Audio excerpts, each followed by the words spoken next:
Hello, everybody. Welcome to another webinar of the Media Education Lab. We're very excited to have Rosa Li and Kelley Brill with us to introduce their curriculum.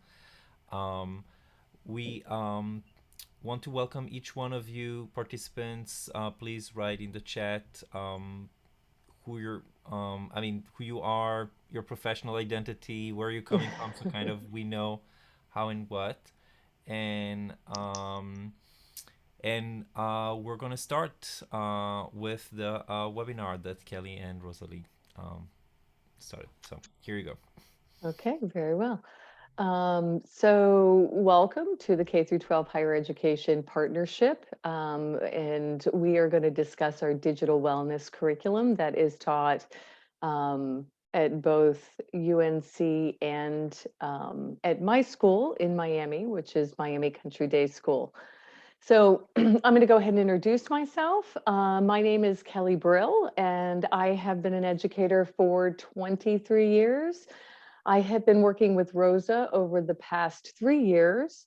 The course that I teach at my school is titled Digital Savvy. So this is a required technology course, and it covers subjects like computer hardware, software, coding, and programming.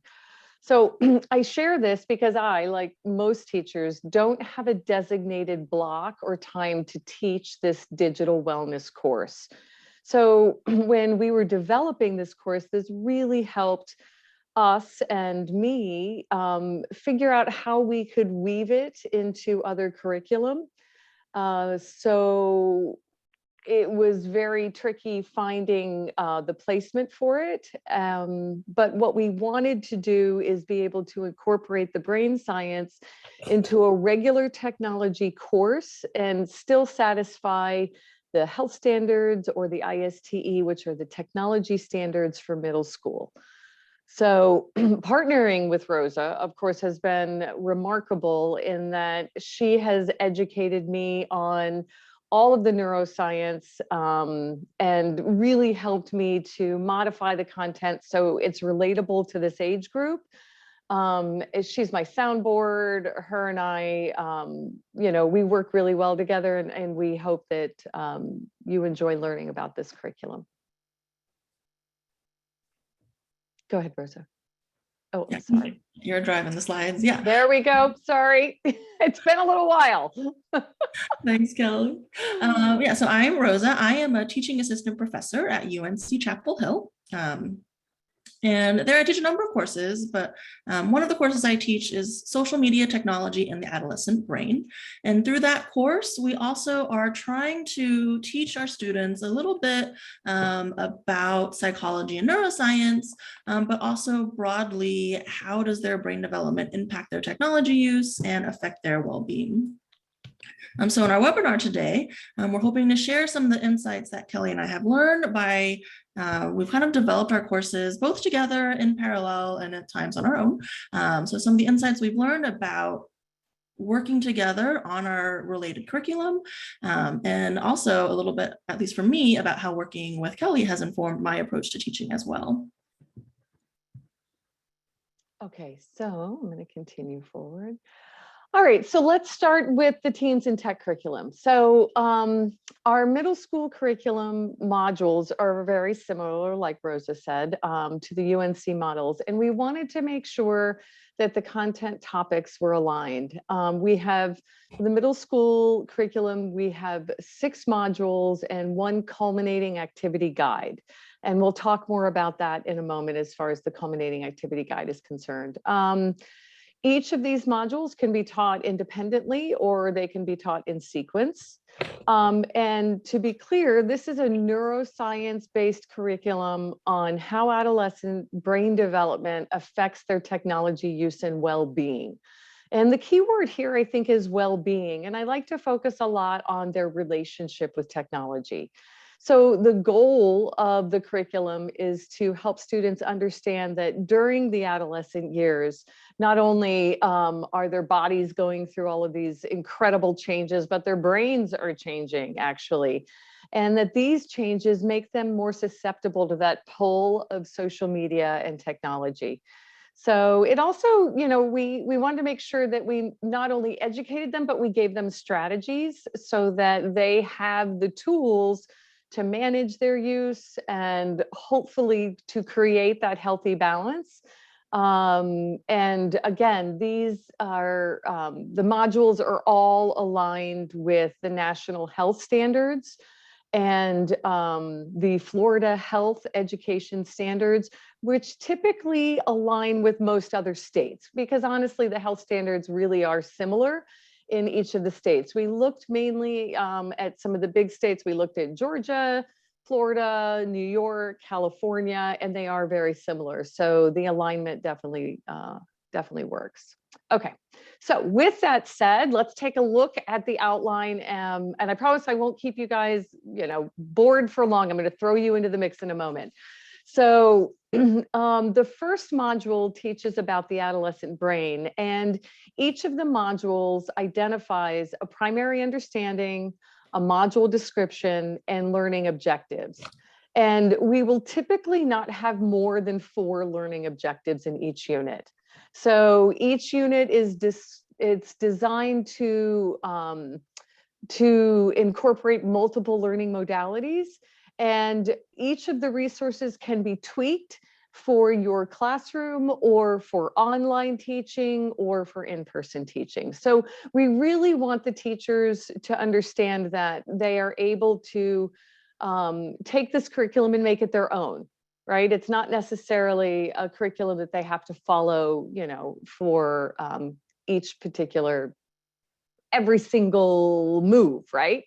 So let's take a look at the learning objectives. And I won't go through each of these for too long, but the learning objectives, so you have what you want them to walk away from the units. And then this third bullet point where they create a plan using a REC strategy, that is one of the tools that we use to help them manage how they use technology and strategies and things along those lines. So we created REC in that the R stands for the role of technology in their lives, how much they use it. The E in REC stands for their emotional state. We ask them to reflect on how they feel when they're gaming and after they're gaming or texting. The challenges they might have, that's the C. Can they not stop? Or how are they feeling that pull of technology? And then the K is, are they actually aware of the amount of time? What knowledge do they have of the amount of time that they're actually spending on technology? So this is just a little preview into what that first module might look like for the kids and what we're going to be asking them to do. So if I were in a classroom, right, knowing all of this, I am a very physical teacher in that I want my kids up and we're going to be doing things and having discussions and working as a team. So in this particular unit, we would start with a KWLH chart because we want to know how they learned what they learned. And we'll get into reliable sources in another module. But for this particular piece of it, I would typically put chart paper around the room, distribute the Post-it notes, and have the kids just start with what I know.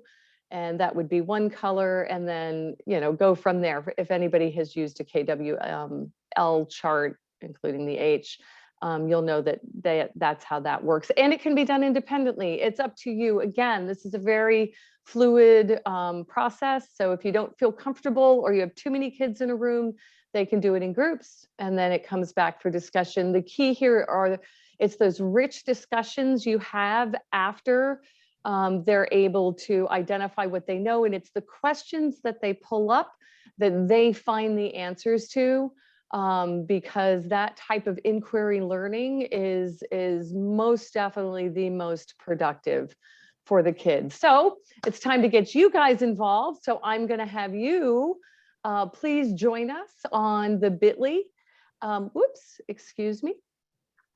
And Rosa, I have to go out to get into the Jamboard.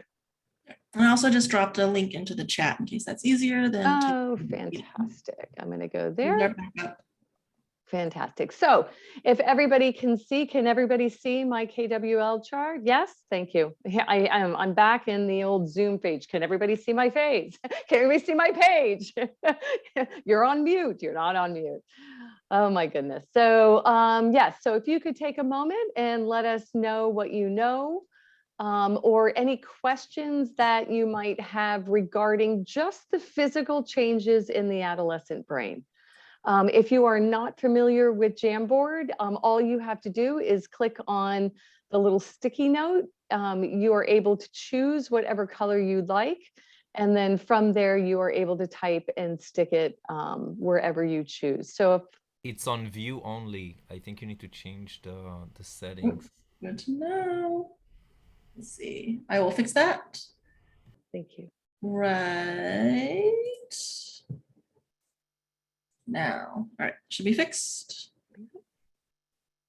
Folks might have to refresh. I think everyone should be able to edit now. I just refreshed mine.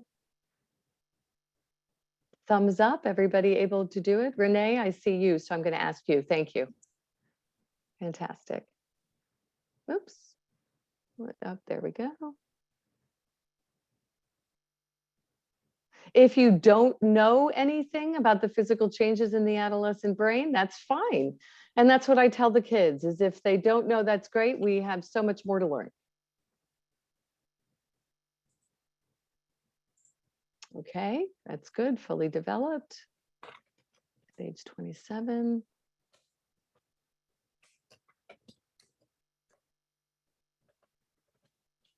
All right. Nobody else wants to throw in a Post-it note? Puberty. Very good.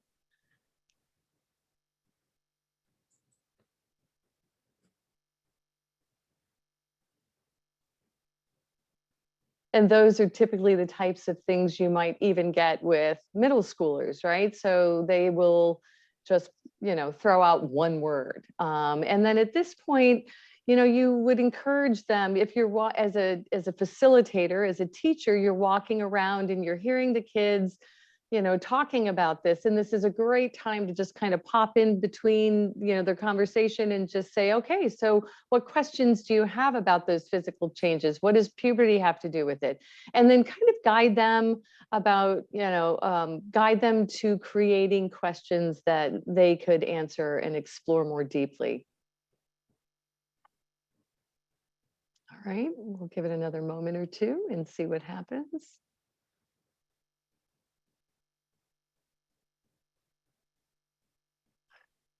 So again, this would be an example of if you were teaching online, a resource that you would use when teaching online. And like I said, you have the option of either printing out the KWLH chart or simply creating the chart paper. I am a huge proponent of visual thinking strategies. So, it's nice to be able to have those chart papers up so that even, weeks later or a week or so later, the kids are able to still see it and come back and talk about it. All right. So excellent.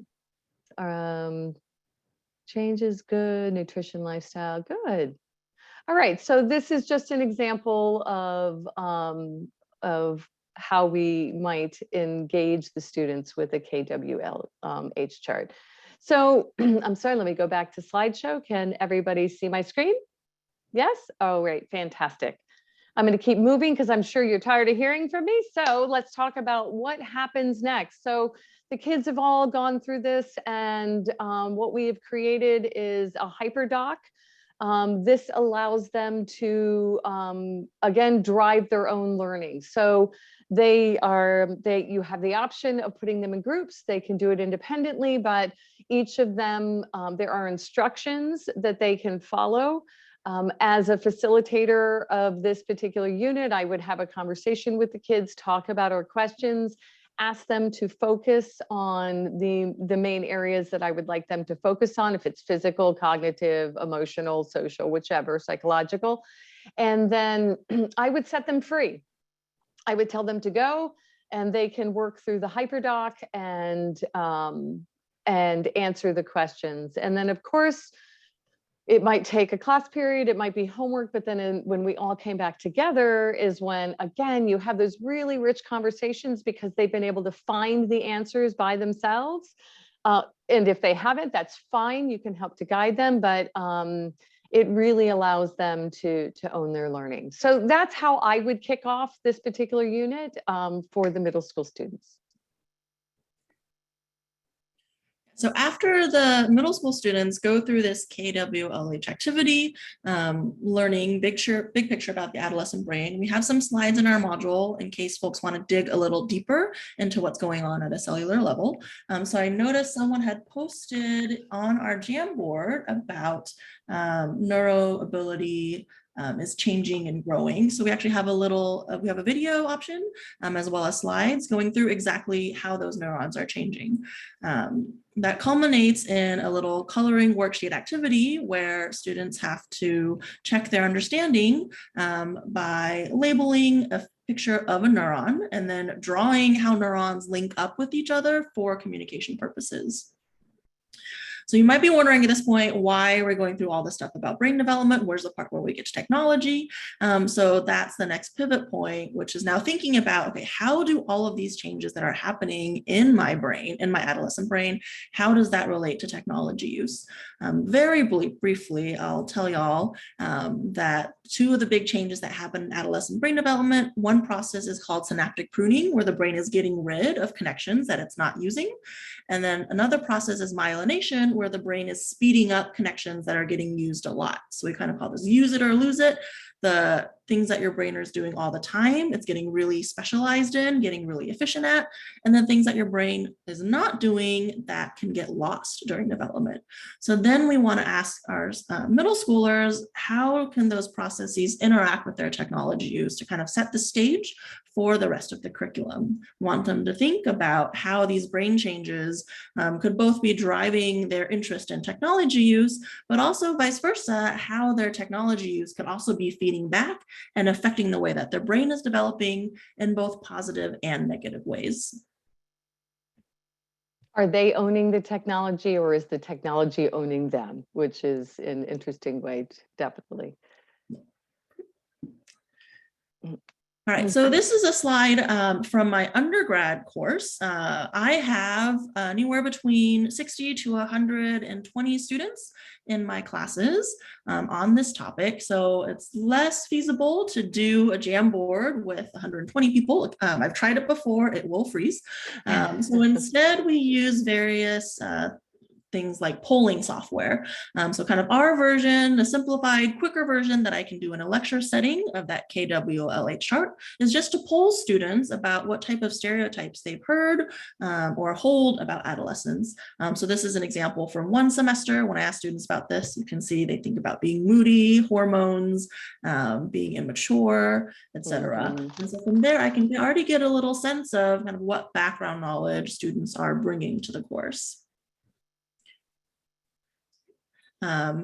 Similarly, I can kind of start probing what students know versus what they don't know through asking them questions about some common brain myths. So if folks want to play along, you can answer true or false in the chat. So our first potential brain fact or potential brain myth is that you only use 10% of your brain. So I'll give y'all a second to vote in the chat if you think that is true or false.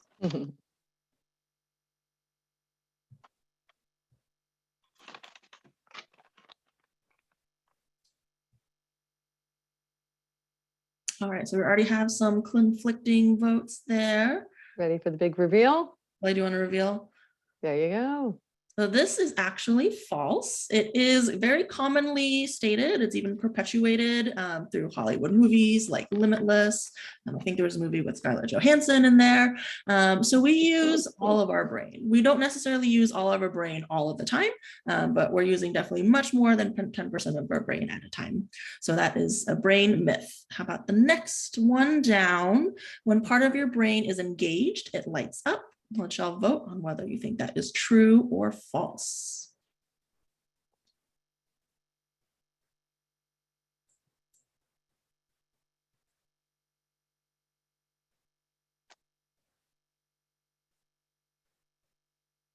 Mhm.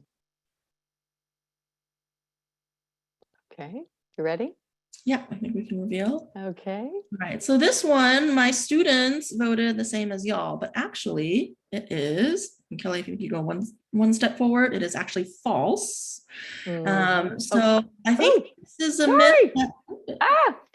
This is a myth that has made its way out there, because when we look at pictures of brain imaging studies, they usually put kind of colorful blobs on there, and it kind of looks like it's active and lit up, but actually nothing literally lights up. We're just measuring electric activity or chemical signaling, right? And the last one, we can just show that one because that was also noted. Someone also noted in the Jamboard. This one, the prefrontal cortex is immature in adolescence. That one is true. I think this is something that's actually really very nicely percolated into popular knowledge. And this is also something we discuss in the course too. What does it mean that your prefrontal cortex is immature? How does that affect your relationship with technology? So Kelley, if you can go to the next slide here. So for our undergrad students, we actually show a little video of how the brain develops as you get older. As you see the colors become more blue and more purple, that part of the brain has reached maturity. And so you can see by watching this time-lapse video, this is representing again brain changes from age 5 to age 20. You can see that that prefrontal cortex is one of the last regions to mature. And what do we use our prefrontal cortex for? It's for things like inhibition, future planning, control. And so the idea that this prefrontal cortex is still immature in adolescence, we think actually is really important when thinking about adolescent technology use. Why is it hard for teens to stop scrolling through TikTok or to put down that video game? It's because the parts of their brain that are supposed to help them engage in those stop signals, it's not done maturing yet. All righty. So after the brain basics, students learn about how the adolescent brain is wired to seek out reward. Wait, let me back it up. Actually, I challenged them. I'm sorry. I think I went a little bit too far forward. But I'm going to talk about this right now anyway. So sorry, I'm just, I'm going back and forth, folks. Hang in there with me. So let me finish talking about rewards. So with that piece where they are learning about the reward of using technology or the anticipation of using technology, we actually ask them to take a technology break. They have to keep a log and record their activities, what they participate in, how they felt, their social interactions, and finally, how difficult it was for them. There's a reflection piece of it that comes after that. So the middle schoolers, we only ask them to take a 4-hour break. This is up to a teacher's discretion. But I will be honest with you and let you know that 4 hours is a painstaking process for these kids. So it just reinforces the fact that there is truly an addiction here. They struggle greatly with a 4-hour break. So that is that piece of it. And this is what the log would look like. Again, it's the activities they completed, their feelings, their social interactions, and if they found it challenging and why. Okay, so in our undergraduate course, we have a parallel to that. We call it a tech holiday. And they write a paper about their experience refraining from using social media for a full day. I do have a few students who there's a third option, or a second option, which is to write a paper about how you cannot abstain from social media for a full day. And each semester, I do have a handful of students who take that option instead. But for students who do the full experience, we couch it in more scientific language because there's learning about the scientific process, learning about research. So their first day is their control day, where they're supposed to go about life as usual, and then just take some notes about what they're doing, how they're feeling, how they're interacting with their peers. And then on their experimental day, they take that tech holiday. So they try to abstain from using social media and then continue to take that log of what their moods are like, their peer interactions, etc. Honestly, at this point, Kelley, I can't remember if we did this first with the undergrads or we did this first with the middle schoolers. I feel like our course planning has been so enmeshed, but this is our parallel version of the 4-hour activity for the middle schoolers. Yeah, I think I had attempted the longer version because you had planned on doing the longer version with your students. And when I had introduced it to mine, the size and the complaining and the absolute visceral reactions from the classroom, we negotiated it down to 4 hours. So yeah, it worked itself out. So from there, I was really trying to consider the best way for middle school students to show what they know. And again, I'm an inquiry advocate, right? So if I have an opportunity to engage in a project-based learning activity or to make sure that a student is doing something to show what they know, I will always engage in that activity. So we don't want any students to be passively learning. We want them to be actively learning, which is why we added this middle school culminating activity.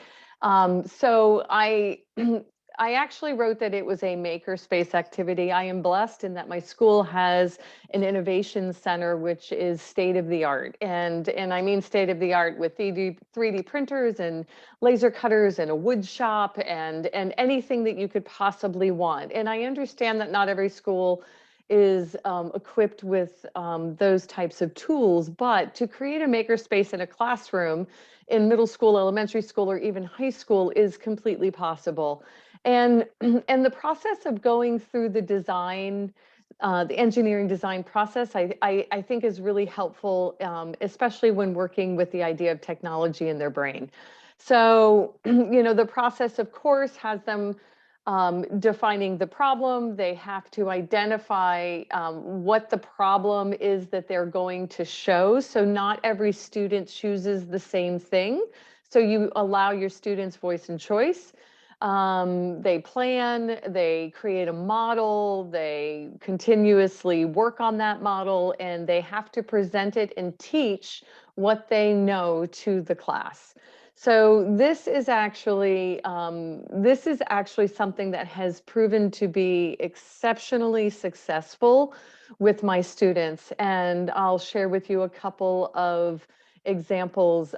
This is an example of a student who taught the class about synaptic pruning and myelination. She actually, it was a small group, a young lady and a young man, and they basically just took a toilet paper holder and painted it and took fluff. And what they were doing is just showing the myelination process. The dark fluff is the pruned pieces. And they were able to stand in front of their peers and explain the myelination process and how to make healthy choices versus unhealthy choices and talk about the whole neural network, which seems pretty remarkable at an 8th grade level, right? So other examples are I had a group create a Rube Goldberg, and they basically took a little styrofoam phone, and that was what triggered a ball that ran down the Rube Goldberg and came out and landed. This is the light switch down here, landed on the light switch, and they were showing the effects of the neural, the synapses, right? That anticipation for either getting a like or answering a phone or being engaged in some type of social media. Again, this is another example. They took an old computer keyboard, broke it up, created a brain, and inside what you can't see is copper wiring and an LED light. And they were able to show again that same that same release of dopamine, right? When they anticipate, going online or getting a like or, getting a text or something along those lines. And then something as simple as using clay. This student did the same thing. As you can see, half of the brain is sad, right? And the other half is happy, and that would be the dopamine on the happy side. And again, they are held responsible they're held accountable for explaining each of the processes that they chose from the brain unit. So just again, some really, deep and insightful, creative ways of showing what they know.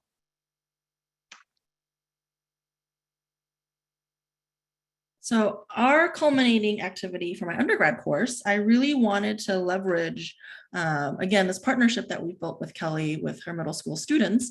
And I thought one of the best ways to learn something is to teach it. So we actually gave our students this assignment to work in groups or on their own to create videos trying to teach something we covered in the course to a middle school audience.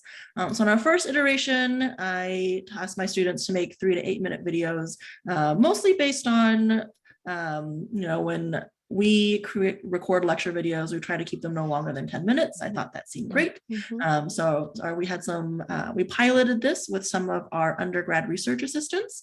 And I sent those videos to Kelley, who shared them with her students. And we got the following feedback. Some middle schoolers, they showed a video about being exposure to social media and what can you do to protect your well-being. One of the tips given was that you can mute people who you don't like or who make you feel bad on social media. But I think more importantly, we got some very valuable feedback that our videos were too long, and because the middle schoolers very honestly given, I think they talk way too much over one topic. They did a good job, but they could have gotten to the point faster. So from that experience, I refined the assignment a bit before I gave it to all of our undergraduate students. And so our students now they were about 3-minute videos max for middle school audiences. And this version 2 videos, again, Kelley asked her students to explore our website. Oh, sorry, I should note those videos are all posted on our website. Kelley asked her students to explore that website, pick a video and watch it, and then take some notes on what they learned. And Kelley, if you can just show a little bit of this video example. Sure.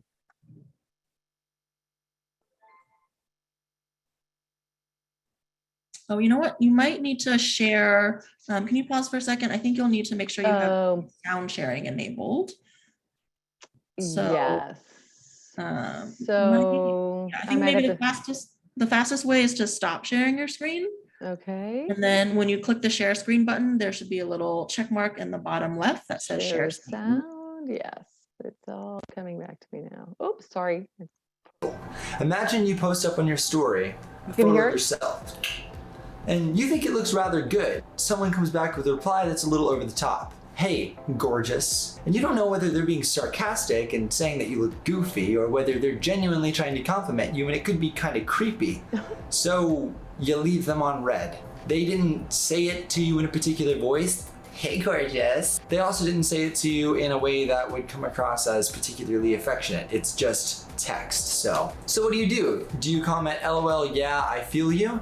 Because you can't see your friend's facial expressions and the tone of their voice, so you can figure out whether or not you should respond sympathetically or sarcastically, you are left having to guess. This is called cue absence, and it is a big part of the reason that social media can be so bad for your mental health if you're not careful. All right, so that's just a little snippet of one of my students' videos, and I think you can see this undergrad student can engage with middle schoolers in a way that I could not pull off, right? If I tried to say, are you going to leave your friends on read, LOL, right? I sound ridiculous. Those words do not flow naturally out of my mouth.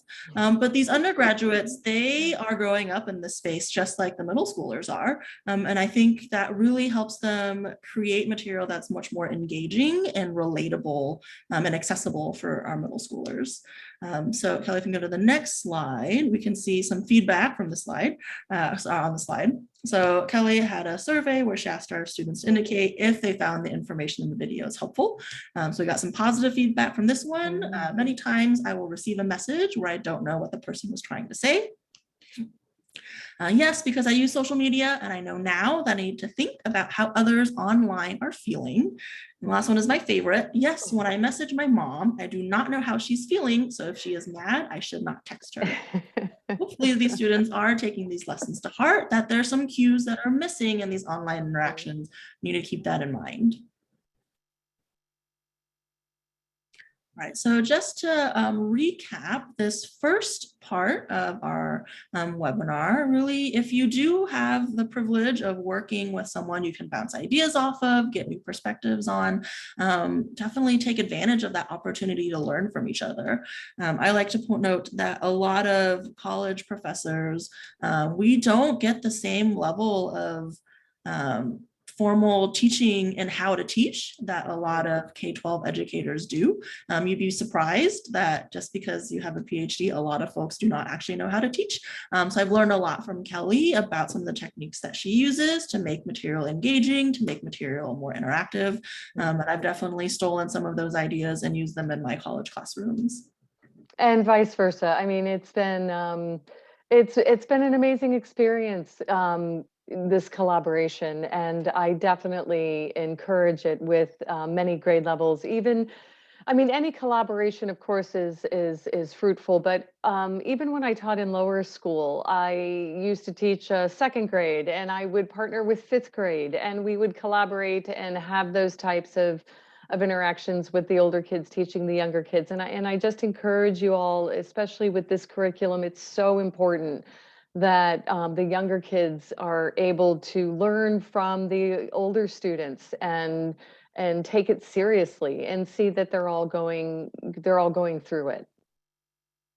So I definitely encourage that. And some of the tools we used, Google Drive has been our saving grace. I'm in Miami, Rosa's in North Carolina. So that we communicate through Google Drive. There's other cloud-based platforms, I'm sure, but anything along those lines has definitely helped. And again, this has been a 3-year process that we have been fine-tuning this, and it's fluid. We are continuously trying to make it better. Does anybody have any questions for us? I can open the chat or. Kelley, I have a quick question. Sure. Would you mind going over again the rec strategy? I thought that was interesting. Okie dokie. Oh, sorry, I'm going the wrong way. I'm going to go back to, I'll pull up the slide. I'm sorry, I'm just going the long way. I apologize for that. It's okay. You're fine. So, Thank you. it's okay. It's the R stands for the role that technology plays in their life. Did I pass it? Oh, there it is. Okay, very good. So it's the role that technology plays in their life, right? So how much are they online? Are they, how much are they going crazy? Or is it something that they can't control? Their emotional state when using it or after they use it. We have a lot of conversations about my gamer kids always talk about, the all-nighter, and they did that whole thing, and then the next day they feel so tired and they're grumpy and they lose half the day because they've been up all night gaming. And then the C part is understanding the control, right? Are they able to stop? Are they able to time themselves? How can they put those controls in place? And then the K is their knowledge, right? So how aware are they of not only what it's doing, but also how much time are they spending on it? Are they setting a timer? How are they managing that? So we really try and get them to reflect on that so that they're more aware. Awesome. Thank you. You're welcome. So first of all, thank you so much. I really appreciate you showing us the, kind of the standards, the what needs to be taught, and especially the how. I love all the examples, especially the creation, how creative the students were, the computer with the LEDs. That's my favorite one. But that's really cool. And because I'm interested in the connection between creating empathy from neurological mindfulness, and also how it connects to media literacy, which is what the Media Education Lab is working on. I'm curious if the two of you can talk a little bit about the why. That's part that I was missing here. I know from my advocacy, like why I think it's important to connect, like, brain science and universal design for learning, for example, with media literacy and teaching that age. But I'm curious from each one of you where you're coming from. So why is this curriculum important? Go ahead, Rose, I'll let you start. Yeah, so I think one thing that has always kind of motivated me, at least, is to really have, I think Kelley said this earlier, we want students to take charge of their own technology usage. So we don't want to tell them, don't do this, don't do that. We don't want to say you can't do X, Y, or Z. We really want them to understand what is driving them to want to be on their phones all the time? What is driving them to want to check social media all the time? I want students to have that background understanding of how their changing brains are affecting their behavior. And then hopefully through that understanding, let them kind of come to their own realization that I need to be the one to take control. These are the steps that I should take to better manage my relationship with the technology. I also want to note that in our curriculum, we have other activities that are about taking stock of, you mentioned kind of being mindful or empathetic. So taking stock of how do you feel after you use social media? What behaviors lead you to feel better? What behaviors lead you to feel worse? So I kind of see this as more of a way, a psychologically motivated way of guiding students to understand themselves better, to better understand their relationship with technology, so that again, they can make their own decisions rather somebody telling them what to do. And then by the time they get to college, when those kind of reins are gone, then everything's like, off the table, right? Right. I would agree, Rosa. I would agree that, the social emotional piece of it, especially at the middle school level, we, at this age, they are, they don't understand the empathy piece of it sometimes, right? So that's just developing, and they're just becoming sensitive. And I believe that the 2 years that they were online for the pandemic, it made this even worse. So I think the why for this particular curriculum for me is, bless you. Thank you. Sorry. The why, though. I thought I was a mute. It's okay. The why is, bless you, Isabella. No, but the why for me is, being with these kids every day and seeing them. Some of them I taught in lower school, and I'm teaching them now in 8th grade. And I I see them. I see a real insensitivity. I had to really think about that. I think they've become numb to it. They are so addicted to the device that I just want them to understand what that pull is. So like Rosa said, having them understand that neurobiology piece of it. I mean, even at this point in the year, they're working on the end of the year project. If I ask them what they take away from this course and they just yell out dopamine, at least it's top of mind, and they understand that they've learned it, and we can scaffold that and just continue to layer it in to the point where they get it. And if they go to pick up their phone, they're like, oh wait, if I can cause them to pause, I think we've done our job. Because it's a problem. It's a national, it's a problem. It's a worldwide problem. Yeah. This is a fascinating topic, and Rosa and Kelley, I'm really fascinated by this project, and it seems like you guys have done a really interesting, used an interesting approach to build sort of youth media into the development of this curriculum. But as I understand it, Rosa, you're at a research institute that's run by psychology professors.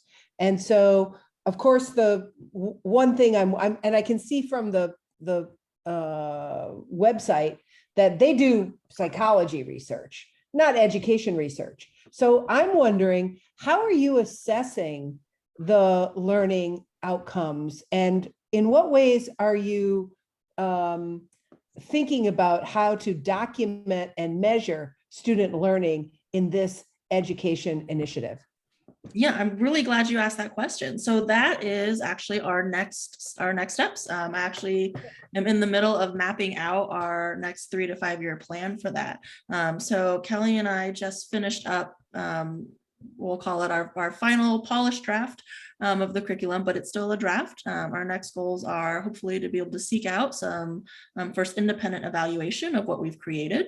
And then I'm also, we would like to, as part of our center, actually turn this into a little research project can we actually do pre and post testing? Are we meeting our learning objectives? What are students actually taking away from our curriculum?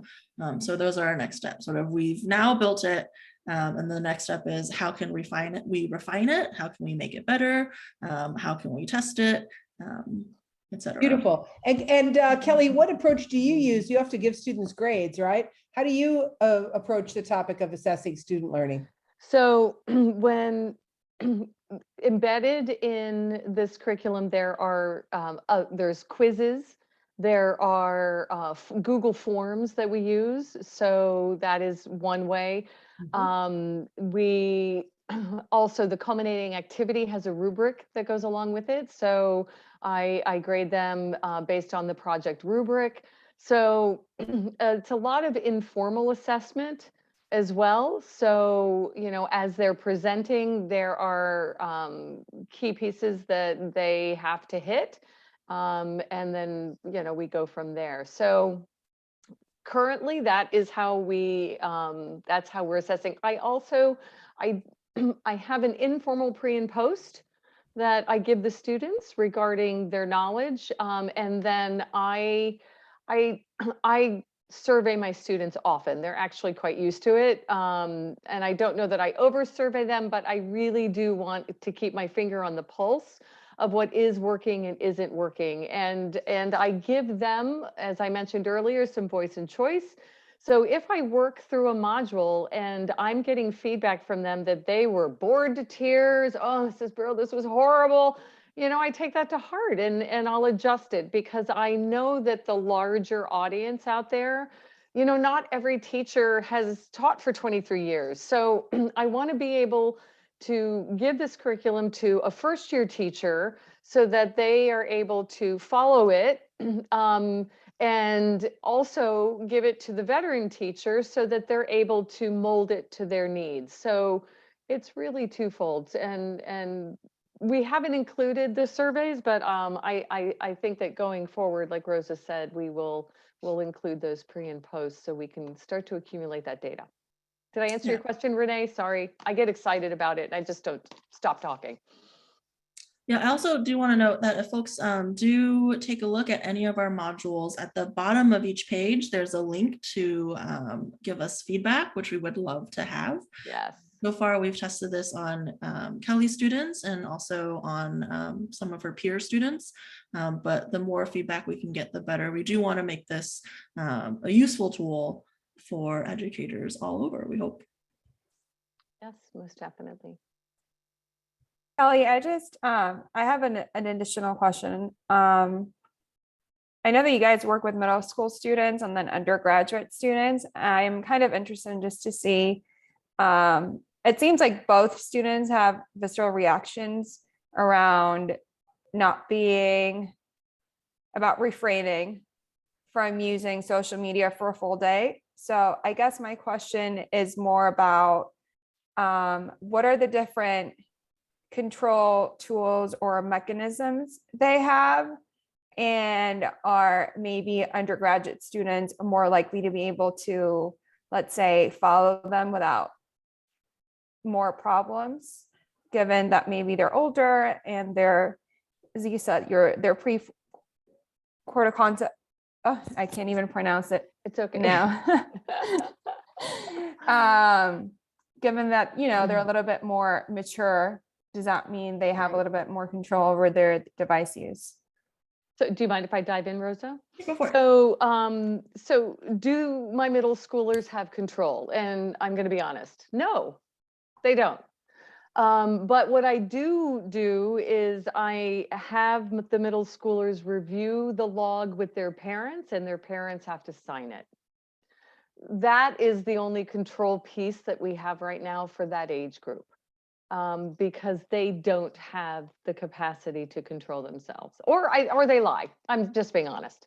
Like Okay. they'll do, and I mean, but you've got to take that in, and that comes out in conversation, and you build that rapport to the point where they're like, yeah, well, I wasn't able to do it. Okay, that's the conversation. Why weren't you able to do it? What was going on? How did you feel? You know what I mean? So they don't come in and it's not a punitive process. It's a aha, right? And then I get kids that are like, yeah, I took a break. I had soccer for 4 hours. I'm like, no, that doesn't count. So Rosa, go ahead. Yeah, I think at the undergrad level, I get some insights in some of the class activities that we do. So for example, after we go through in my class, a section about how the adolescent brain is especially reward seeking and especially sensitive to social stimuli, that makes you an ideal social media user. I asked them to be evil, and if they were going to make design changes to a social media website to take advantage of these features of the adolescent brain, what would they do?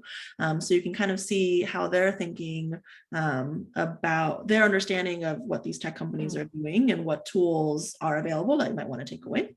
On the flip side, after we go through our unit on mental wellness, sorry, I should say on health with mental in parentheses because mental health is just health. They talk about, I have them build a social media platform now that is designed to maximize wellness for adolescents. So they talk about building in tools like, no screen time after a certain hour, letting people decide to hide like and comment counts, having people download apps that set limits, etc. So I think these, by the time they get to the undergrad level, they know what the tools are. Now, whether or not they choose to use them as much as they should is another question entirely. But I do think by that age, they kind of know the drill. And I think kind of what the impression that I get from teaching this, having taught this undergrad class multiple times and having given some talks to adolescents themselves, a lot of them kind of like know big picture, like, yeah, I probably spend too much time on my phone. Yeah, I know social media isn't always the best thing for me to be doing. But they're content to just kind of like take that information and toss it, right? Just like you're supposed to floss your teeth every day and get 8 hours of sleep and drink, 8 glasses of water. Yeah, sure, I don't get there. But I think the benefit of going through this curriculum is, again, going through not just this is what the advice is, but like this is why the advice is there. This is what research has shown us about why this is a beneficial thing to do or why this is a negative thing to do. And I think that helps to some extent. So we have like 3 more minutes, and Stanley, want to give you the option to ask like the last question before we wrap up. Gosh, thanks so much. My question is actually, I was just scrolling through your website too, and this is so fantastic. The one thing that we really struggle with at our own organization is a definition of digital wellness. And if there is one definition out there that, I mean, there's so many different ways you can talk about elements of wellness, but I'm just curious if the two of you in your work, if you have sort of a working definition or understanding of that you share with your students. Ooh, that's a big question. I don't know if we've gotten there. No, I think Kelley and I had talked about this a bit, and also something, that's how we found Yanti's organization when Florida was potentially going to pass that was it social media literacy or digital media literacy bill. We were trying to think about, okay, how can we position our curriculum or advocate around that bill. And I think we were tossing around, what does this mean to have digital wellness, to have media literacy? I don't think we're quite there yet. No, and there are, like you said, there are many definitions. There's media literacy, there's social media literacy, there's many versions below that. So again, for the middle schoolers, I speak in terms of their relationship. I speak in terms of, again, just being able to have or understand that control and manage that relationship with technology. Yeah. Yeah, one thing we discuss in both the middle school and undergrad curriculum is this idea of the social media seesaw. So there's lots of things you can do on social media, and some have positive and some have negative effects. And we want to make sure that the positives are outweighing the negatives with what they're doing in that example for social media, but more broadly with technology in general. Great, thank you. You're welcome. Again, thank you so much, Kelley and Rosa, for introducing us to your curriculum, sharing us, your experience and bringing questions and asking for feedback. I know that the people who are watching this recording will come to the resources that are shared on the page. So I don't know if there's anything else you want to share. Feel free to reach out if you have any other questions. I am glad. I don't know if you work with middle schoolers or college level kids or whatever it is. I'm available. So I am curious about, other people using it and how they feel about it. And we, again, just really want to make sure that this gets out there so kids can start to understand what's going on. Okay. Yeah, I just put my email in the Yeah. chat for folks who are watching. It's rosa.li@unc.edu. And also please feel free to get in touch with questions, feedback. Happy to chat more about this. It's so cool to hear y'all's questions and hear other people. Absolutely. Okay. And last thing for everybody, Renee. we have the Summer Institute coming this summer. So those who wants to share, it's at dguri.com. So more discussions with educators and people around the world who will come and discuss those kind of topic and more. So again, thank you so much, and have a great evening, everybody. Wonderful. Thank you all very much. Thank you, Yanti. Thank you. Thanks.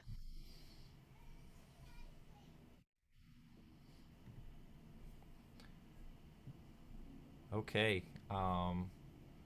I stopped the recording.